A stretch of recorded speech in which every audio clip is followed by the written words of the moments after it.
Coucou tout le monde, c'est Florence, bienvenue dans l'épisode numéro 4 de mes combos de tarot et oracle. Et donc à votre demande, aujourd'hui je vais vous parler des jeux que on peut associer au Everyday Witch Tarot, autrement dit le tarot Histoire de sorcière dans sa version française. Donc pour ma part, je n'ai que la version américaine du jeu qui a été publiée chez Llewellyn parce que j'ai acheté ce jeu dès qu'il a été publié en version anglaise. Voilà, j'ai pas la version française, mais les cartes sont exactement les mêmes. Il y a juste le dos qui est un petit peu différent. Donc ce tarot, c'est un tarot qui est très populaire et moi aussi je l'aime beaucoup. D'ailleurs, je l'aime tellement que le dos commence à s'user un petit peu à l'arrière. Alors, c'est un jeu qui est très coloré, qui est très intuitif aussi parce qu'on a des scènes vraiment très parlantes. Donc on est dans un univers de sorcières, entre monde un petit peu magique et puis monde moderne, ça dépend un petit peu des scènes. Voilà, on a toujours des petits chats tout mignons sur l'ensemble des cartes qui accompagnent la sorcière. Et du coup, voilà, moi c'est un jeu que j'aime beaucoup, il y a de l'humour dedans. En même temps, il est très juste, on peut faire des super tirages avec. Je le trouve vraiment idéal pour tout le monde, que vous soyez débutant ou que vous soyez déjà une personne confirmée avec le tarot. Voilà, je trouve que c'est un jeu vachement sympa. Et donc voilà, ça me disait bien de vous montrer un petit peu des jeux qui peuvent être sympas à associer. Donc le premier jeu que je vais associer, c'est un autre tarot en fait. Pourquoi j'ai eu l'idée de l'associer? Déjà parce qu'il y a ces petits chats qu'on retrouve partout dans les cartes. Et puis vous allez voir, même au niveau des dos, je trouve qu'ils matchent vachement bien. Donc c'est avec ce jeu-ci. Alors si vous le reconnaissez, eh bien, pas trop de suspense. C'est avec le tarot des chats mystiques. Donc un tarot avec un autre tarot. Et ben oui, pourquoi pas. Donc c'est celui-ci de Linnea Weatherstone, illustré par Mickey Mueller. Et donc pour moi, ça me semble tout à fait naturel d'associer ces deux jeux ensemble. Parce qu'on a tous ces petits chats qui nous suivent à travers ce tarot. Et donc là, on a un jeu sur les chats. Au niveau des coloris, ça fonctionne en plus vachement bien ensemble, les deux dos de cartes. Donc je me suis dit, pourquoi pas les associer. Et en fait, c'est vachement sympa. Voilà, en plus, on est dans un style illustré qui fait un petit peu, pas bande dessinée, mais enfin, vous voyez ce que je veux dire. Dans les deux cas, donc du coup, ça marche assez bien ensemble. Voilà, donc là, ici, la roue de fortune avec le 7 des épées. On a un peu l'idée que là, voilà, peut-être que certaines choses vont un peu échapper à notre contrôle, hein, avec certains changements. Alors, intéressant, ici une reine des épées avec le 6 de terre qui nous parle de générosité. Donc peut-être que cette reine des épées n'est pas si froide que ça.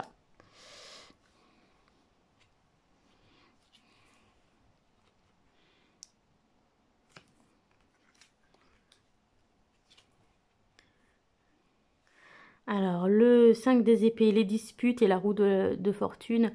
Donc on a peut-être l'idée que voilà, les choses vont se passer, ça va... Voilà, on va passer à autre chose. Il y a eu des disputes, mais la roue tourne, comme on dit. Ici, le jugement et les conséquences. Eh bien, il est peut-être temps de se réveiller et de tirer le bilan de nos erreurs, de voir quelles sont les conséquences de nos actes pour réajuster notre trajectoire. Voilà, je trouve que ça fonctionne assez bien, en fait. C'est un petit peu comme si finalement, le familier de la sorcière nous apportait sa petite guidance à travers le tarot des chats mystiques. Donc voilà, le 4 des épées avec le 8 de terre qui est le 8 de pentacle. Reposez-vous bien parce que vous allez avoir une période intense devant vous avec qui va vous demander beaucoup d'énergie, beaucoup de travail. Voilà, ça peut être une manière de lire les cartes. Je trouve que c'est assez sympa. Voilà, à travers le travail, hein, on a la réussite. On a un peu cette idée de, ici de femme chef d'entreprise qui a la réussite ici, voilà. Je trouve que ça va bien ensemble. Et c'est génial. Il y a les bulles dans les deux. Donc le cavalier de coupe et le 7 de mer. Donc voilà, je pense qu'on a un peu le côté idéaliste, hein, à la fois un peu naïf, en tout cas idéaliste, on va dire, du cavalier de coupe. Et puis un peu rêveur, voilà, romantique. Et puis ici, ce 7 de coupe où voilà, on idéalise peut-être aussi un petit peu les choses, mais dans les deux cas, voilà, ça, quand on va se réveiller, quand les bulles vont éclater, voilà, on peut être un petit peu surpris, un petit peu déçu. Voilà, enfin, en tout cas, j'ai trouvé que c'est plutôt sympa les deux ensemble.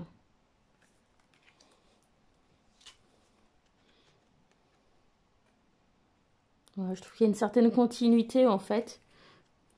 D'un côté, on a le message de la sorcière et puis de l'autre côté, le message du familier. Voilà, je trouve que c'est plutôt sympa à associer. N'hésitez pas à me dire dans les commentaires ce que vous aimez associer à ce jeu, le jeu Histoire de sorcière. Voilà, ça fera avancer la discussion parce que vous avez été nombreux à demander cette vidéo. Donc, bah, si vous, de votre côté, vous avez des associations qui sont sympas, moi, ça me fera plaisir de les tester de mon côté. Et puis, je suis sûre qu'il y a plein de monde que ça peut intéresser. Donc, voilà, n'hésitez pas à partager. Alors, on va continuer. Évidemment, un jeu qui va forcément bien avec le tarot, c'est l'oracle. Donc, l'oracle Histoire de sorcière. Donc, là aussi, moi, je l'ai en version américaine chez Llewellyn parce que j'ai pas attendu la sortie en français. Je l'ai acheté à sa sortie. Je crois que même je l'avais précommandé, celui-ci. Parce que j'aime tellement le tarot que je voulais pas attendre. Voilà.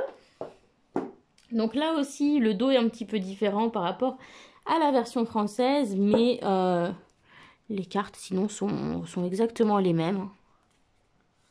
Voilà, donc on est toujours dans le même style. On a toujours le petit chat. Voilà, c'est la même illustratrice. Donc forcément, les deux jeux vont super bien ensemble. Donc je vais les mélanger un tout petit peu. Pour voir un petit peu comment ça se mélange. Voilà, après on n'est pas en vraie condition de tirage, donc c'est pas non plus pareil quoi. Là, mais voilà, je trouve que les deux marchent très très bien ensemble. Je les ai souvent utilisés ensemble, il n'y a pas de souci. Donc j'espère qu'on aura des petits trucs sympas, mais bon. On verra bien ce que ça donne. Hop là, ça se sauve un petit peu.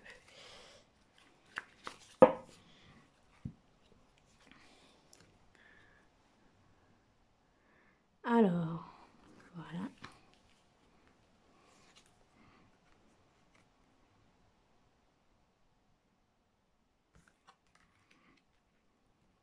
En tout cas, graphiquement, ça marche très très bien.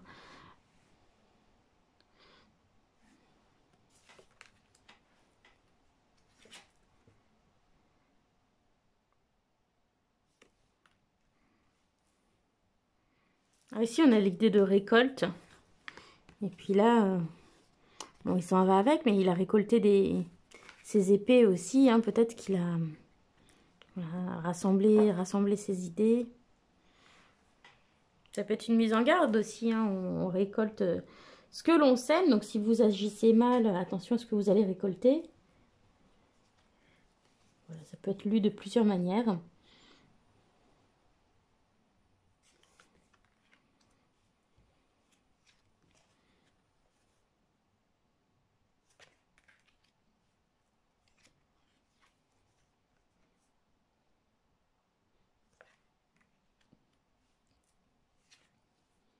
Hop là, pardon. Voilà, l'as de pentacle qui plante les graines de son futur. Je trouve que ça marche super bien ensemble. On planifie les choses, on amorce le travail. On visualise ce qu'on souhaite faire. Hein, on voit le personnage qui est en train de visualiser ici ce qu'il fait avec son pentacle. Si on a l'intention de planter les graines.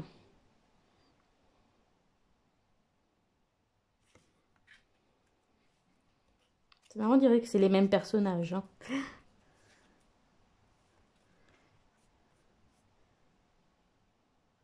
Voilà. Bon. Donc, naturellement, hein, c'est des mêmes auteurs, des mêmes illustrateurs. Donc, ça fonctionne naturellement ensemble là-dessus. C'est une association assez évidente. Donc, je ne vais pas m'attarder trop longtemps dessus. Parce que je pense que vous êtes plutôt intéressés par les choses un petit peu plus originales.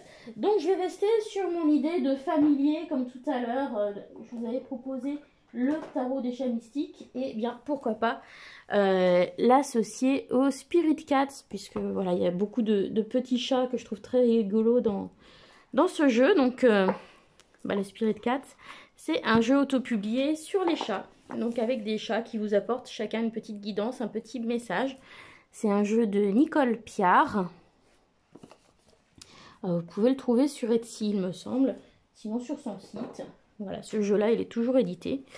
Et donc, on va voir un petit peu voilà, comment ça se mélange, comment ça va ensemble.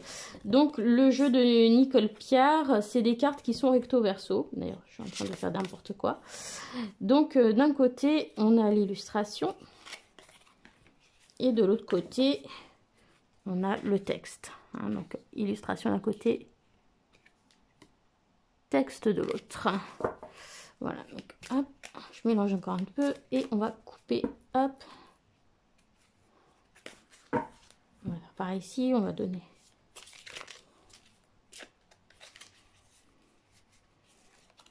Elles sont assez souples, hein, les cartes de chez Llewellyn dans l'édition que j'avais, l'édition américaine. Le carton, voilà, il est assez fragile quand même.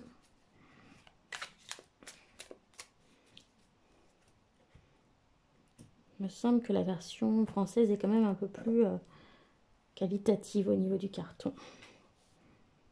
Allez, donc par exemple ici, voilà, on a ce page de pentacle ici, on a cette idée de chemin un peu avec cette petite corde ici, puis on va voir l'équilibre, voilà.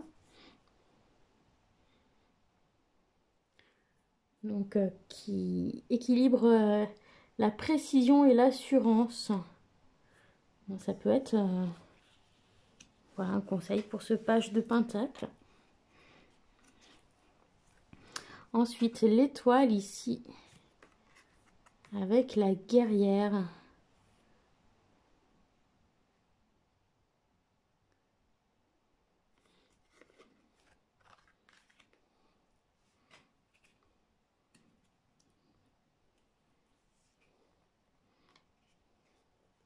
Donc ici, avec cette image de l'étoile, et cette petite guerrière qui se défend toute seule, hein, qui est prête à voilà, se battre pour ce qu'elle souhaite, hein.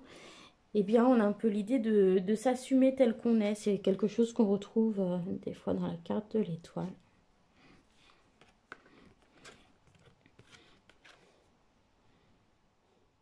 On a le personnage qui ferme les yeux, hein, dans les deux cas. Puis synchronicité, donc peut-être voilà, être à l'écoute de son intuition et des synchronicités pour prendre les bonnes décisions. Hop, ben on a des petits chats noirs aussi. Et donc focus. Hein, donc voilà, focaliser son attention. Peut-être sur ce qui a besoin, voilà, sur les choses dont on a besoin de prendre soin autour de soi. Parce que la reine de Pentacle, c'est aussi ça, hein, prendre soin de ce qui nous entoure, de notre maison, de nos amis, notre famille, des enfants, etc. Alors ensuite, le 2 de coupe avec le gardien. Voilà, qui vous protège de la négativité, peut-être par rapport à une rencontre, donc de rester optimiste.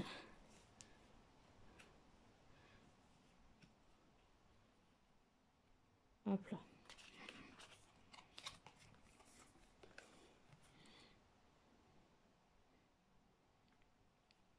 Voilà le seuil. Donc entrer ou sortir, hein, on a l'idée d'une décision à prendre. Là aussi, avec la carte de la justice, il va falloir trancher. Donc tout ça, c'est sympa. Voilà. Hop. l'aventure.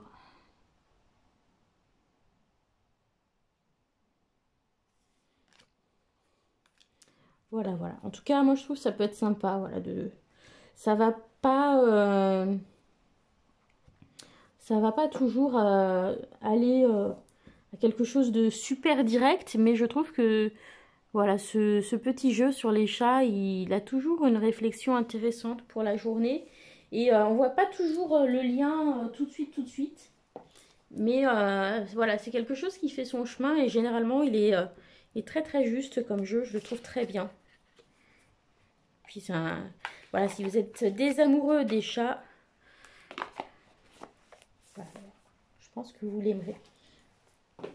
Alors, on continue. Un autre jeu que je me suis dit qu'on pouvait essayer d'associer avec celui-ci, c'est l'Oracle du Petit Enchanteur d'Antoinette Charbonnel.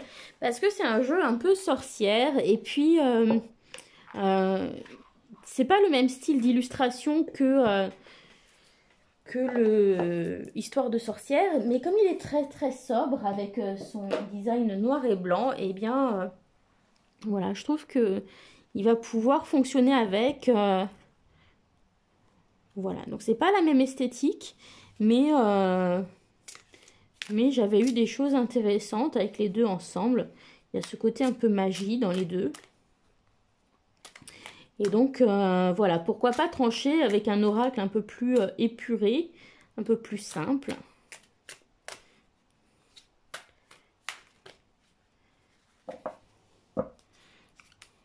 Hop là, donc on va couper ici.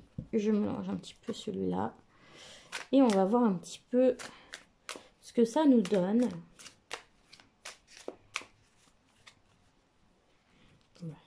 Donc je remélange et je coupe, hein, c'est aussi pour pas avoir toujours les mêmes cartes qui sortent. Donc la reine de Pentacle avec le lien maternel, bon bah là c'est assez évident parce qu'on a une figure très maternelle sur la carte de la reine de Pentacle. D'ailleurs par exemple ici on a cette petite chatte qui s'occupe de ses petits chatons. Donc voilà, là ça marche très bien. Ensuite, voilà le trésor, chérir un moment de rencontre par exemple. Chérir ses relations, voilà. Considérer ses relations, ses liens à l'autre comme un trésor. C'est beau tout ça, c'est beau. L'appel avec la justice. Alors, moi quand je vois le loup, je pense aussi à l'idée de loyauté quelque part, de devoir, parce qu'il y a cette histoire de loyauté de la meute par rapport à l'alpha. Donc, voilà, on retrouve ce sens du devoir qu'on peut retrouver dans la carte de la justice. Bon, bah là, c'est un peu divinatoire, hein, l'arrêt. Voilà. Ça dépendra un peu des cartes. La magie avec la création, voilà. Donc, quelque part, l'art de créer, hein, c'est un peu un acte magique en soi. Le labeur avec le roi des bâtons. C'est vrai que, voilà, le roi des bâtons, on l'associe au succès, à la victoire. Donc, voilà, la détermination dans le monde du travail peut-être, la réussite dans le travail. Voilà.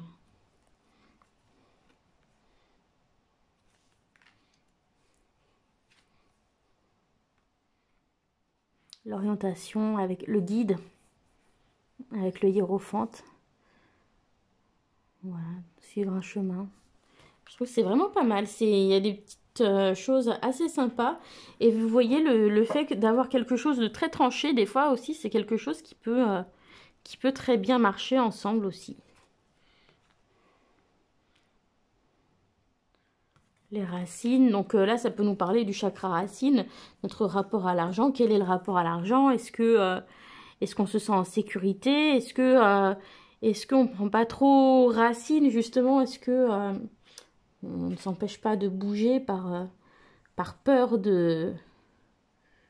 voilà, de manquer de sécurité financière? Enfin voilà, il y a plein de... Je trouve ça parle assez bien ensemble. Ça a fait réfléchir. Ouais, ça peut presque agir un petit peu comme des amorces de questions en fait pour du journaling ou des choses comme ça. Les deux ensemble. Donc c'était avec l'oracle du petit enchanteur d'Antoinette Charbonnel chez Arcana Sacra. Alors, qu'est-ce qui me reste encore? Alors, une association que j'ai souvent faite, c'est avec l'oracle des haïkus de Célia Melville et de Sylvie Lavoie. Donc c'est le jeu chez Arcana Sacra. Donc moi j'ai la première version qui était dans la boîte souple. Maintenant, il est dans une boîte dure, ce qui est quand même mieux pour conserver les cartes. Par contre, ce que j'aime bien sur celui-ci d'un point de vue esthétique, c'est moins pratique, mais esthétiquement, je préfère, il n'y a pas les numéros. Et comme le livret est bien numéroté, ça pose pas de problème, je trouve, pour retrouver les cartes.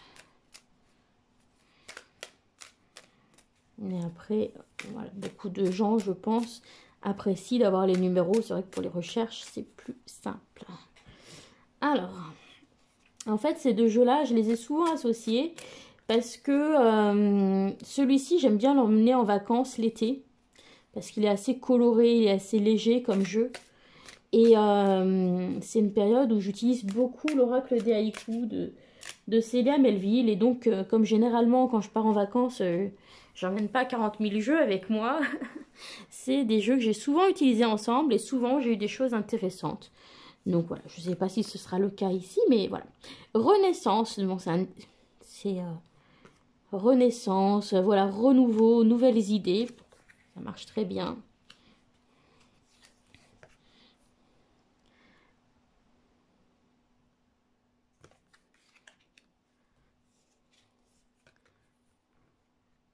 Alors, l'élévation avec la tour, donc peut-être prendre de la hauteur par rapport aux événements qui nous chamboulent un petit peu.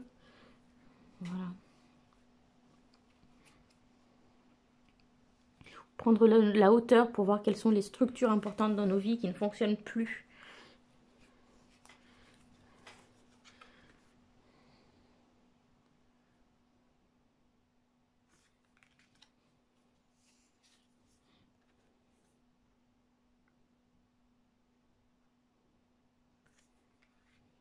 Alors, le choix à faire ici, ça peut être le choix qui nous rend heureux, faire le choix voilà, qui nous causera le moins de soucis, par exemple. 6 de pentacle, égarement. Excusez-moi.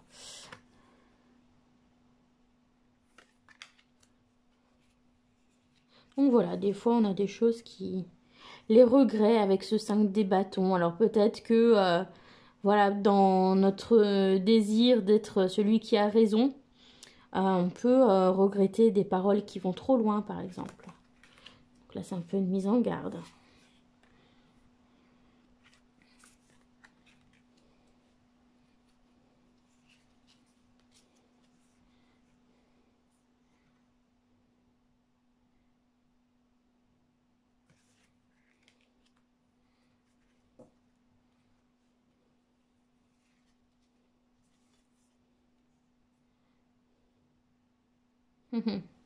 La domination.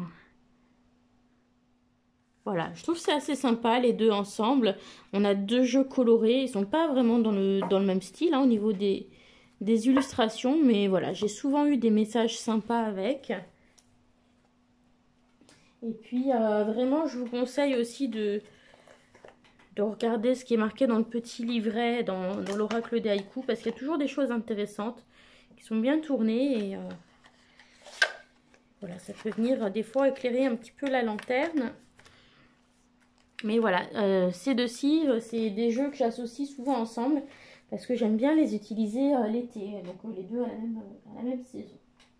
Alors, au niveau des petits Lenormand, lorsque je dois en associer un, c'est celui-ci, hein, comme pour le Lightyear Tarot, parce qu'on est dans le style illustré, donc c'est celui que j'ai qui va être le plus dans ce style-là. Et puis on a un dos un peu étoilé aussi, donc voilà, du coup c'est celui qui esthétiquement va aller le mieux avec. Voilà, je vous montre quelques cartes. Hop.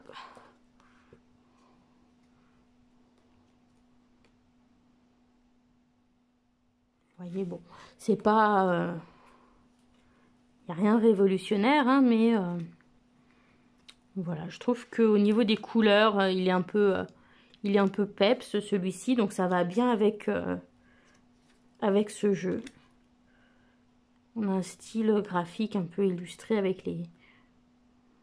Voilà, les traits comme ça qu'on voit avec les couleurs.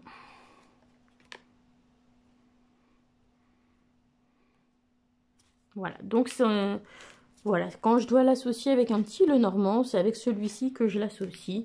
C'est plus, voilà, en termes de couleur et puis par rapport au dos. Après, voilà, on va dire que c'est celui qui ressemble le plus dans ce que j'ai. Donc le petit Lenormand, c'est le Bohemian Wild Lenormand de Tiffany Sosa. C'est une deuxième édition, donc la deuxième édition, elle est plus disponible, elle en est à la troisième. Donc le dos est un peu différent, je sais pas, j'ai pas regardé comment il était. Alors, il y a quelques cartes qui changent à chaque fois entre les différentes éditions. Et puis dernier jeu où je me suis dit ça pouvait être sympa, c'est également le Believe in Your Own Magic, dont je vous avais parlé également avec le Lightseers Tarot. Parce qu'on a un petit peu ces personnages, on a des sorcières dedans, au niveau des personnages, donc on va retrouver un petit peu une énergie similaire au niveau du graphisme, vous voyez, avec ces petits collants rayés, ce genre de choses.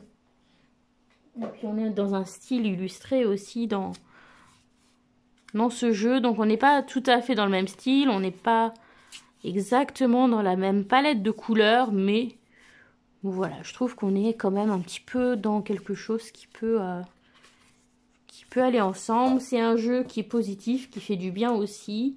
Donc voilà, je trouve que du coup, ça peut être intéressant de les utiliser ensemble. Je vois pas pourquoi... hop là, pardon, je vous fais bouger. Pourquoi les deux n'iraient pas ensemble. Donc je mélange un petit peu. Et puis on verra un petit peu ce que ça donne.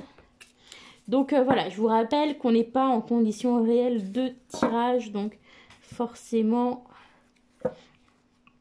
il n'y a pas réellement de messages qui nous parviennent comme ça. Mais c'est plutôt pour voir un petit peu d'un point de vue esthétique, tout ça, comment ça match. Qu'est-ce qu'on peut utiliser pour faire travailler les deux jeux ensemble, pour les faire communiquer. Hop là. Pourquoi est-ce que je les associe ensemble? Donc là, c'est vraiment par rapport à l'esthétique et puis la thématique, l'énergie du jeu, hein, assez douce dans les deux jeux.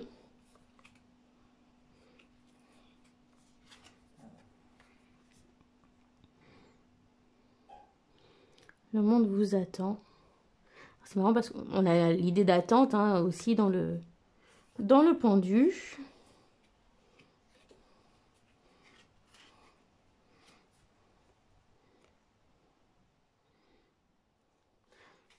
Donc voilà, la roue tourne, hein. Il y a des fois des petits imprévus, mais on vous demande d'essayer de trouver du positif dedans, par exemple.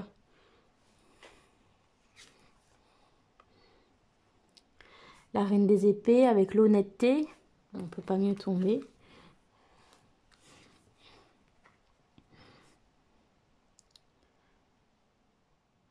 Voilà, donc 3 des épées, la déception, hein, la peine, et du coup ici, soyez votre première priorité, donc peut-être se recentrer un petit peu sur soi.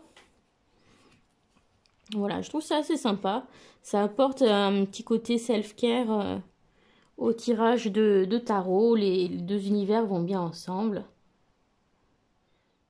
Faites un changement.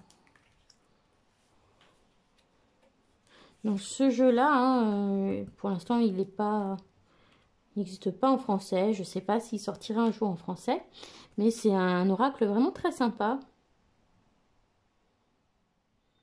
Alors, les dragons, hein, c'est des créatures un peu mythiques. On peut les voir aussi comme des chimères. Donc là, on peut-être voilà, détruisez toutes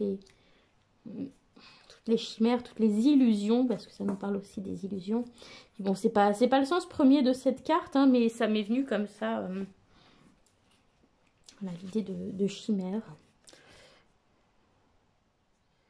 réveillez-vous et éloignez-vous de cette situation, par exemple. Voilà, je trouve que c'est assez sympa. 4 d'épée. Voilà, les fins sont inévitables. Alors peut-être reconstituer vos forces.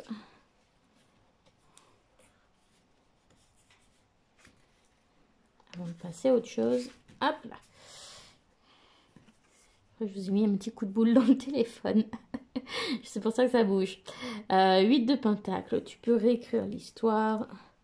Peut-être à force de travail, d'implication. Si le résultat te plaît pas, eh bien tu peux travailler encore pour améliorer les choses. Voilà, je suis assez satisfaite de la manière dont ça se combine les deux.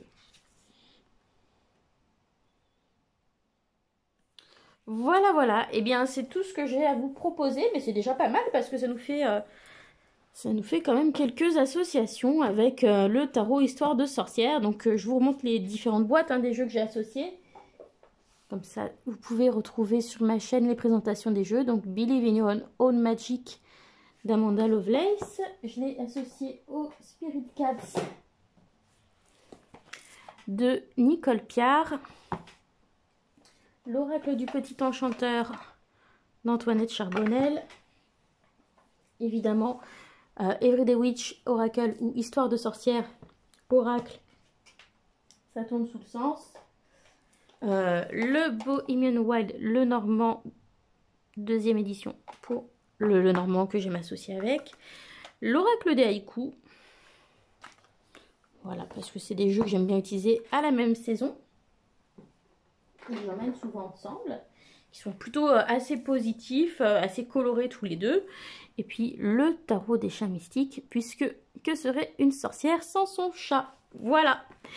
Eh bien, voilà, j'espère que cette vidéo vous a plu. N'hésitez pas à mettre un petit pouce, un petit like pour me dire que vous avez aimé la vidéo et m'encourager à faire d'autres épisodes dans cette série. Surtout, je vous invite à me partager vos idées, vos ressentis par rapport à ces associations de jeux. Si vous aimez d'autres jeux en association avec le tarot Histoire de sorcière, n'hésitez pas à le partager dans les commentaires. Et puis, n'hésitez pas à me demander d'autres vidéos de ce type, donc me dire quel jeu vous voudriez voir dans les prochains épisodes. Voilà, je vous fais plein de gros bisous et je vous dis à très bientôt. Bisous à tous, bye!